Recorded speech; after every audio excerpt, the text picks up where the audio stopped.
అమరం ప్రగతి channel ప్రేక్షకులకు స్వాగతం. ఈరోజు మనం వానాకాలంలో డ్రైవింగ్ చేసేటప్పుడు తీసుకోవాల్సిన జాగ్రత్తల గురించి తెలుసుకుందాం. జోరు వానలో కారు ప్రయాణం ఆహ్లాదకరమే. అదే సమయంలో ప్రతి క్షణం ఒక పరీక్షే. ఏమరపాటుతో ఉన్న ఒక్క క్షణం చాలు ప్రమాదం ముంచుకు రావడానికి. అందుకే డ్రైవింగ్లో నిరంతరం అప్రమత్తంగా ఉండాలి, తగిన జాగ్రత్తలు తీసుకోవాలి. వర్షం ఉన్నా లేకున్నా వాహనం బయటకు తీసే సమయంలోనే వైపర్కు నీరు పంప్ అవుతుందా, కనెక్షన్స్ ఎలా ఉన్నాయి, ట్యాంక్లో సరిపడా నీరుందా చూడాలి.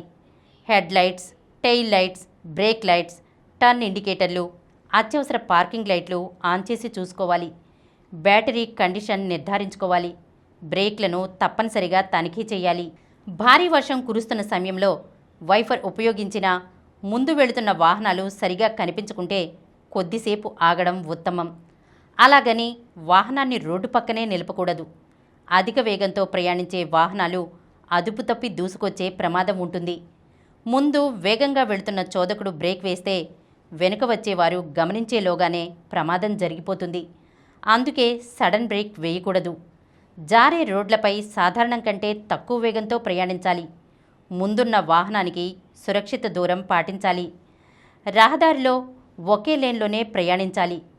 ఎక్స్ప్రెస్ వే అయితే మధ్య లేన్లో ఉండాలి. ముందెళ్లే వాహనాలను అధిగమించే ప్రయత్నం చేయకూడదు. డ్రైవింగ్లో మొబైల్ ఫోన్ వాడడం, భారీ శబ్దాలతో మ్యూజిక్ వినడం ఆపేయాలి. ఇవి ఏకాగ్రతను దెబ్బతీస్తాయి.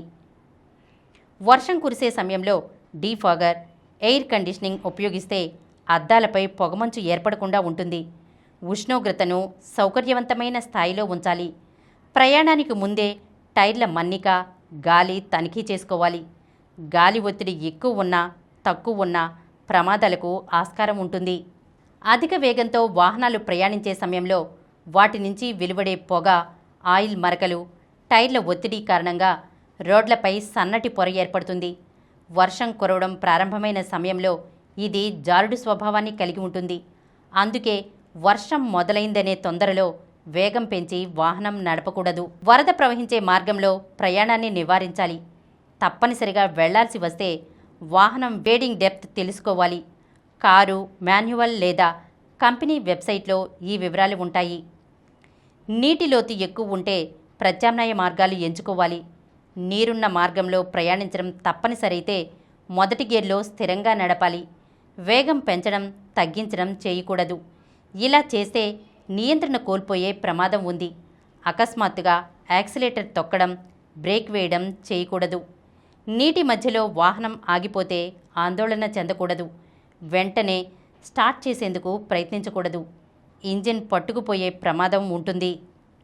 ఇంజిన్పై ఒత్తిడి తగ్గించేందుకు ఎయిర్ కండిషన్ ఆపాలి. దారి సరిగా కనిపించకపోతే హజార్డ్ ఫాగ్ లైట్లు ఉపయోగించాలి. నీటి ప్రవాహం నుంచి బయటకు వచ్చాక బ్రేక్లు సున్నితంగా వాడాలి. కాస్త ఆరబెట్టాలి. వీలుంటే ఎత్తుగా ఉన్న ప్రదేశంలోకి తీసుకెళ్లి బ్యాటరీ డిస్కనెక్ట్ చేయాలి. మెకానిక్ను సంప్రదించాలి. బీమా సంస్థ ప్రతినిధికి సమాచారం ఇవ్వాలి. అత్యవసర పరిస్థితుల్లో జాతీయ రహదారుల్లోని సహాయ కేంద్రం, టోల్ ఫ్రీ నంబర్లకు ఫోన్ చేసి సహాయం కోరాలి.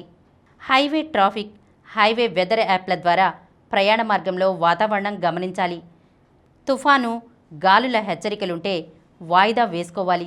తప్పనిసరైతేనే ప్రయాణం చేయాలి.